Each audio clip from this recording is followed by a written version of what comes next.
Hello, my fellow TikTokers and YouTubers. This is the part 2 experiment on working on the Dr. Quartz gravitation nullifier. And this is my high frequency alternator, alternating currents going into 5 nanofarad 2000 volt capacitors.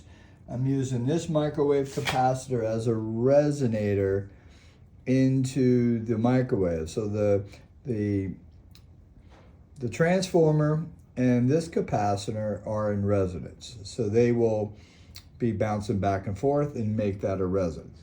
And then I come out into my capacitor bank and I have a small spark gap. This experiment is definitely a big part of Ed Lee Scallan's gravity, anti-gravity with the rocks.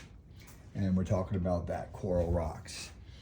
So we are setting up here where I'll be making a plate and a plate, and this will be my oscillator for the 2 sideways plates.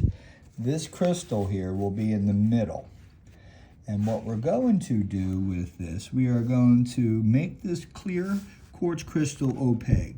And then we're going to make it grow. And by doing so, I'll read this real quick to you. Some statements must precede the explanation. It is known that, at least in part, that the quartz and other crystals of similar atomic nature have the property, when exposed to potential excitation in a definite direction, of stretching and contracting. And if one uses rapidly changing potentials, the crystals will change the electric waves into mechanical oscillations. This piezoelectric effect shown in Rochelle salt crystals, by which were sound-producing devices such as loudspeakers reversely into microphones in 1925. So this setup is the start of what's going to be a really great experiment. So let's go ahead and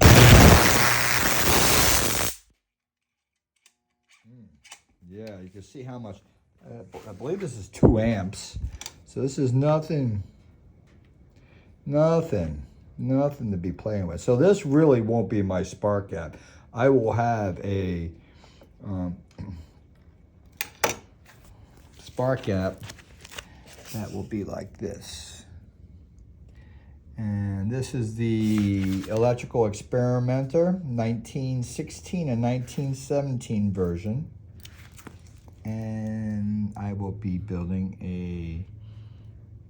right there, a make and break motor, a rotary gap. So let's go ahead and see if I can. Right now we're just melting the metal. It's pretty interesting how much power. Now don't mess with something like this if you don't know what the heck you're doing. This will kill you in a New York second, guys.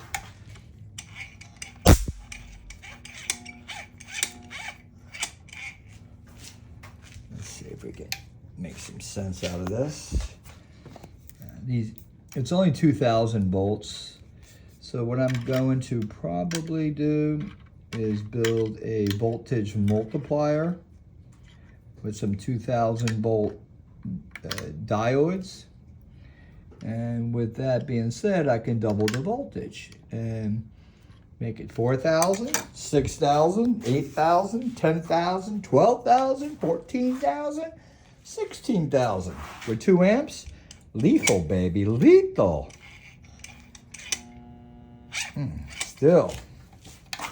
Still, that gap is so darn tight. It literally. So the other thing too is we'll be quenching the gap with air. And we'll talk about that in another video. Yeah, this gap is so tight.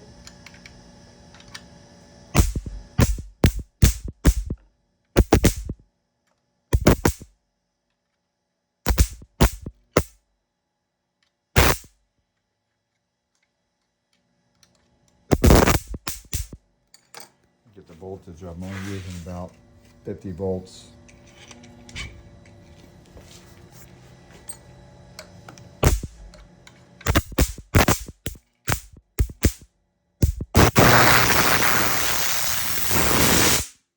Woo, melting wire. So we got a lot of amps. I guess I will have to change the wire. I gotta make sure I bleed this down because it does stay hot. Alrighty, well, let me unplug this sucker, make life safe for myself, and leave your comments. This is going to be awesome. This is something I've been always wanting to do, and I believe in Ed's rock, for instance. He shows, where is Ed's? Here's Ed. What's up there, gang? Let's go over here. I just want to show you something on Ed's picture here. He's lifting a rock up. And Dr. Korsky was experimenting at the same time Ed was doing his experiment. And you can see here, you got two plates of oscillating, a frequency oscillator with high alternating currents.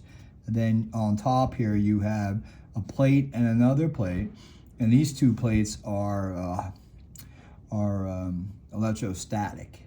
So it causes a contraction and expansion between these plates rotating a electrical wave, which would be a mechanical wave, sort of like a piezo effect. And if you look at Ed's wheel here, he has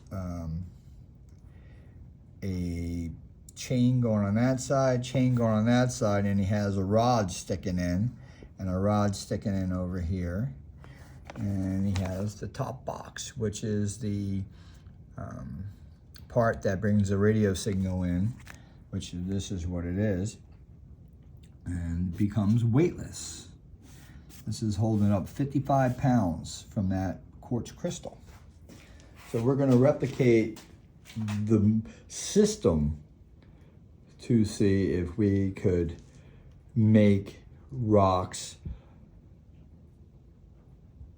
gravity nullify. We are going to take this to the next level of Ed Lee Scallon. So leave your comments. Thank you. Thank you for the electrical experimenter. And also, I got to give credit to the occult ether physics by Tesla. Not by Tesla, but by William Lynn.